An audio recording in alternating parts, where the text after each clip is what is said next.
সালাম কাবাকে যেভাবে নির্মাণ করেছিলেন, যে স্ট্রাকচারের উপর নির্মাণ করেছিলেন, আমার খুবই ইচ্ছে হয় যে আমি কাবাকে আবার ওই স্ট্রাকচারে আবার নির্মাণ করি।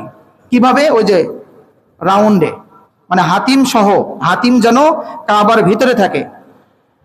নবী করিম সাল্লাল্লাহু আলাইহি ওয়াসাল্লামের এই ইচ্ছা উনি পোষণ করেছিলেন জীবনের শেষের দিকে। তো আব্দুল্লাহ বিন জুবাইর রাদিয়াল্লাহু তাআলা আনহু উনি মক্কা দখল নেওয়ার পরে উনি ইচ্ছা করলেন যে কাবাকে নবীর ইচ্ছা অনুযায়ী যেন আবার তৈরি করা হয়।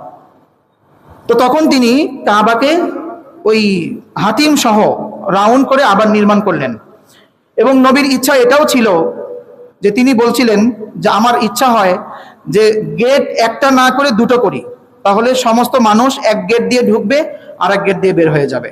মানে হজরে আসওয়াদের পাশে যেই গেট, মানে বর্তমান যেই গেটটা, এই গেটের ঠিক অপোজিটে আরেকটা গেট নির্মাণ করার ইচ্ছা নবী করিম সাল্লাল্লাহু আলাইহি ওয়াসাল্লাম পোষণ করেছিলেন। তখন আব্দুল্লাহ বিন জুবাইর রাদিয়াল্লাহু তাআলা আনহু এরপরে 72 হিজরিতে তিনি কাবাকে নবী করিম সাল্লাল্লাহু আলাইহি সাল্লামের ওই ইচ্ছা অনুযায়ী দুটা গেট রাখলেন এবং হাতিমকে কাবার অংশ, একবারে পরিপূর্ণ অংশ বানিয়ে ফেললেন।